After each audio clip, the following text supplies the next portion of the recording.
Hello friends, welcome to our channel.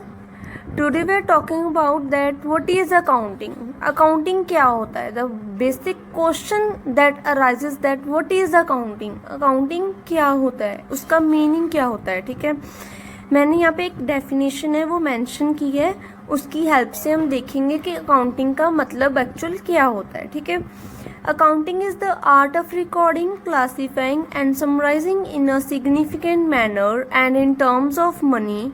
Transactions and events are in part at least of a financial character and interpreting the results thereof. It means accounting recording की एक ऐसी कला है, art है. Recording मतलब transactions को record करके रखना, कीप अपने साथ संभाल के रखना, ठीक है, लिख के रखना.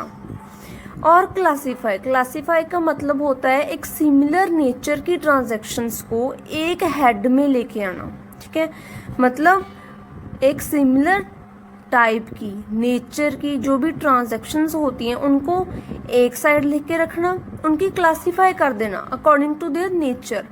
लाइक एक सेल्स डिपार्टमेंट है, एक परचेज डिपार्टमेंट है. ठीक है, सेल्स की जो भी एंट्रीज ट्रांजैक्शंस होंगी वो सेल से रिगार्डिंग होंगी और परचेज की हैं वो परचेज के रिगार्डिंग होंगी. तो इन दोनों की ट्रांजैक्शंस को अलग अलग करके क्लासीफाई करके रिकॉर्ड करना वो होती है क्लासिफिकेशन. And then summarising. है समराइजिंग क्या मतलब है इसका? समराइजिंग मतलब अपने डाटा को, अपने रिकॉर्डेड और क्लासिफाइड डाटा को इस तरह से प्रेजेंट करना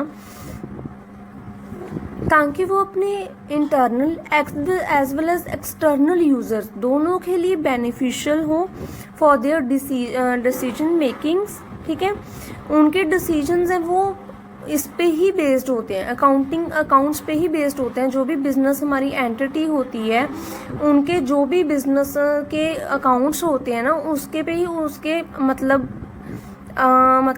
उसके बड़े बड़े डिसीजंस हैं वो बेस्ड होते हैं. जैसे हमारे जो भी अकाउंट्स है उसे पता लगता है हमारी स्ट्रेंथ क्या है बिजनेस की और वीकनेस क्या है. ठीक है, in a signified manner. Here significant means defined, in defined manner.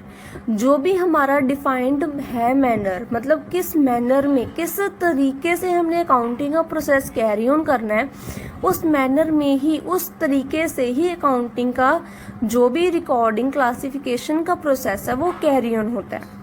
And in terms of money, transactions and events are in a part at least of a financial characters.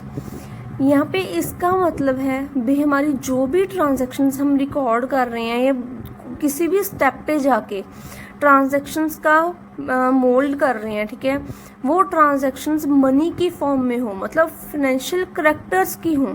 ठीक है, नॉन मनी करेक्टर जो भी non financial characters हैं वो accounting का part कभी नहीं होते. ठीक है, and interpreting the results thereof. Interpreting का मतलब हम जो भी हमारे अकाउंट्स तैयार किए हैं उसको एंड देखना, चेक करना, इवेल्युएट करना ताकि उससे उस अकाउंट से हम कुछ रिजल्ट एंड प्रोडक्ट या एंड रिजल्ट निकाल सकें जिसके लिए जो हमारी मैनेजमेंट के लिए यूज़फुल होता है फॉर देयर डिसीजंस. ठीक है, आफ्टर मीनिंग हम बुक कीपिंग एंड अकाउंटिंग का डिफरेंस जो भी है वो स्टडी करेंगे. Some of the students have a query that bookkeeping and accounting are same, but no, there is a little bit difference.